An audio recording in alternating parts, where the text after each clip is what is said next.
We've spoken about this essential need for somewhere between 7 to 9 hours of sleep a night.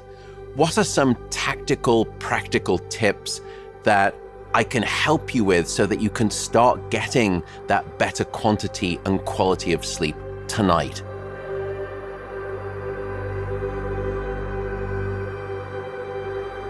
I think the best single piece of advice that I can give to try to improve your sleep starting tonight is regularity.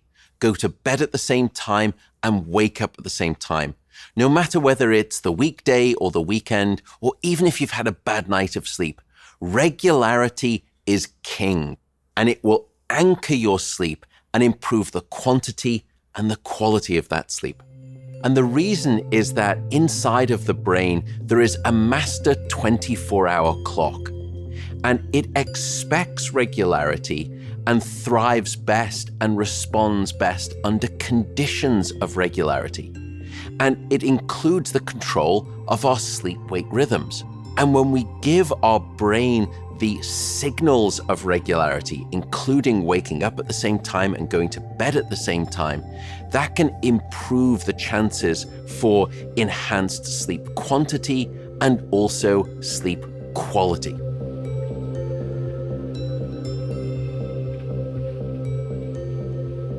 So many of us, when we get into bed and we turn out the light, we expect sleep to be a little bit like a light switch, that we should be immediately able to fall asleep. In fact, as a physiological process, sleep is much more similar to landing a plane. You gradually need time to descend down onto the firm bedrock of good sleep at night. And so here, the suggestion is develop some kind of a wind down routine. Develop some kind of gradual sleep ritual. Some people like to take a bath or a shower. Other people like to do light stretching and just sort of light body movement. Other people like to try meditation. And in fact, meditation has been proven to be hugely powerful for your ability to fall asleep more easily, including in people suffering from insomnia. Or even just starting to read a book. Try to institute that same sleep routine time and time again. And gradually it will give your body the chance to go through that physiological sort of power down routine, as it were.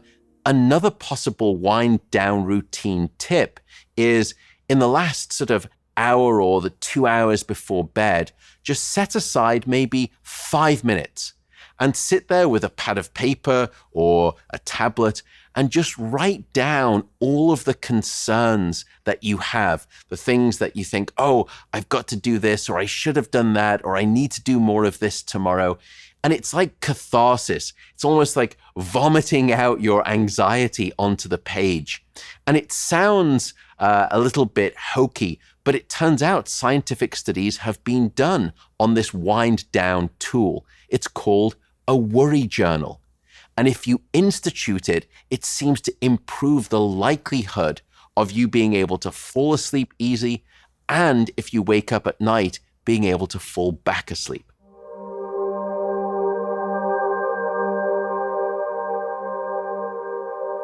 Keep it cool. And what I mean by this is set your bedroom temperature to the appropriate level. And it's colder than you would think. What we found is that the optimal temperature for good sleep is somewhere around 67 degrees Fahrenheit, or a little bit more than 18 degrees Celsius. And the reason is because your brain and your body need to drop their core temperature by about 1 degree Celsius, or about 2 to 3 degrees Fahrenheit, for you to initiate sleep, for you to first fall asleep, and for you to then stay asleep across the night. And this is the reason that you will always find it easier to fall asleep in a room that's too cold than too hot. Because the room that's too cold is at least taking you in the right temperature direction for good sleep. Another interesting thing that you can do regarding temperature is have a warm bath or a shower before bed.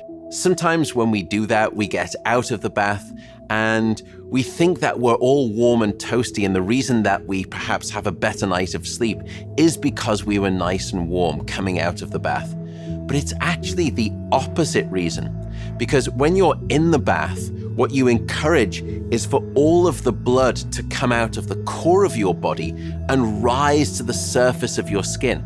Then, because all of the blood is at the surface of your skin, it evacuates all of the heat from the body.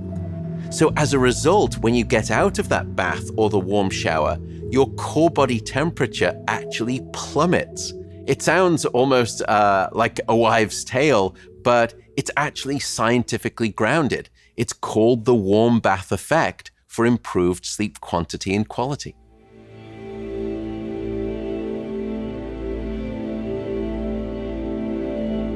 We are a dark-deprived society in this modern era, and we need darkness specifically at night to trigger the release of a sleep timing hormone called melatonin. Try to be a little bit mindful, particularly in the last hour before bed. Try to dim down half of the lights in your house. You may actually be quite surprised at how sleepy that can start to make you feel. And in part, it's because the brain is finally getting the signal of darkness or even dusk that it needs to gradually begin releasing melatonin. Even a bedside table lamp can be emitting a level of lux light intensity that can stamp the brakes on melatonin. Another thing, of course, are the screens and the devices that we use in the last hour before bed. So try to stay away from your computer in the last hour. Stay away from those iPad screens on full brightness. If you have to use those devices, firstly, try to dim down the brightness. If you're going to use your computer during the evening, you can install certain software, and those will try to take away the blue light. And the reason is because it seems to be that it's the blue light in particular that has a damaging effect. But overall, light exposure in the evening in general is non-optimal for our sleep. Now, the last thing I would note regarding light is that we can reverse engineer the trick when it comes to morning time. And so now the morning is the moment where we should have as much exposure to light as possible. And not just indoor light, but outdoor light. Even on a cloudy, dark day, the brightness outside is usually far more powerful than the brightness of even the brightest indoor lights. And we need that brightness during the morning hours to help us keep our circadian 24-hour rhythm regular.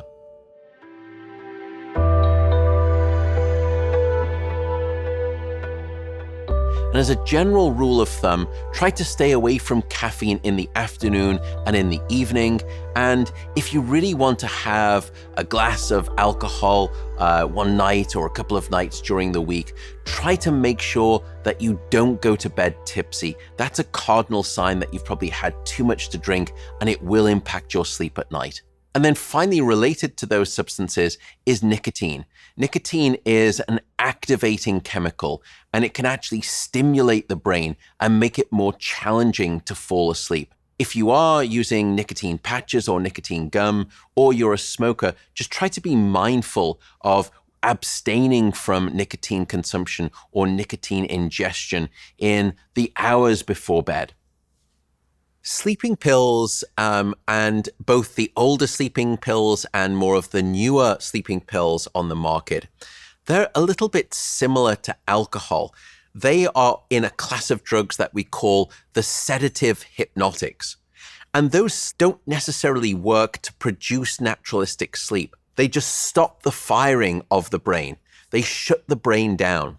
Sleeping pills have been associated on average with issues with learning and memory and also forgetfulness. There have been some studies that have linked the use of sleeping pills to a higher risk of mortality and also a higher risk of cancer.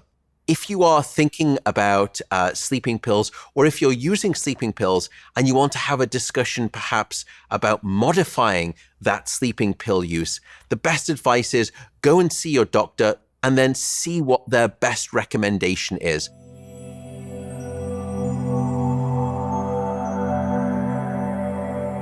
Try to limit the bed to simply trying to sleep and also to intimacy. Those are the only two things that we typically recommend for bed use. So try to resist the urge to, for example, be working on the bed or eating on the bed or even watching television on the bed. It's okay if you want to tuck yourself up and just have a little bit of a read of a book. If that helps you drift off, that's fine. But don't associate your bedroom and particularly being on your bed with these major activities of watching television, working, or eating. Those things are going to confuse your brain. It's going to keep associating the bed with everything else other than a good, sound night of sleep.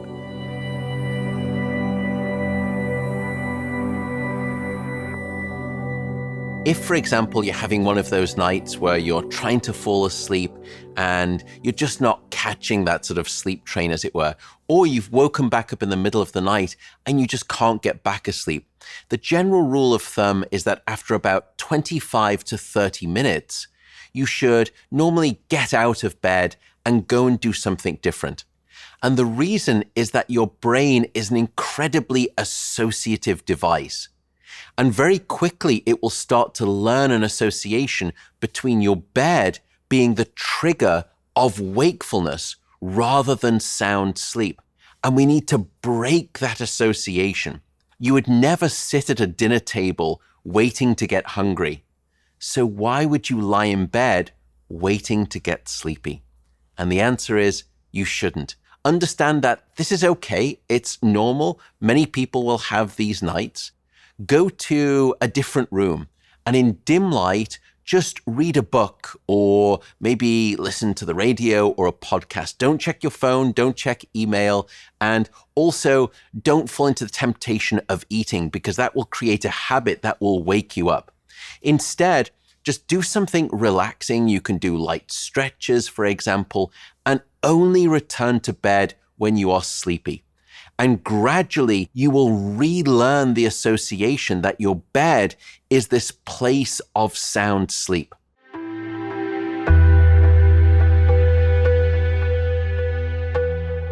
If you're interested in sleep tracking, there are lots of different options out there.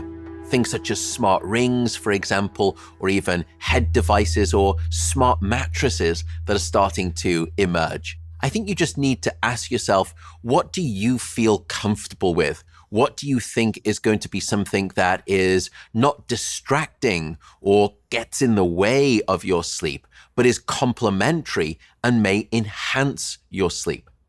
Because that's one of the benefits of sleep tracking. Using sleep trackers gives us a historical record of our sleep. We can look to see if there are things in our lives that we've been experiencing that go hand in hand with changes in our sleep. Things that we've been doing that resulted in our sleep becoming better, or things that we were doing that resulted in our sleep getting worse. Maybe we switched our exercise schedule to a different time of day, and for us personally, that's not good, and we saw that our sleep declined. Or we started to eat something different, and our sleep improved. This is how sleep can actually be beneficial if you track it with these types of wearables.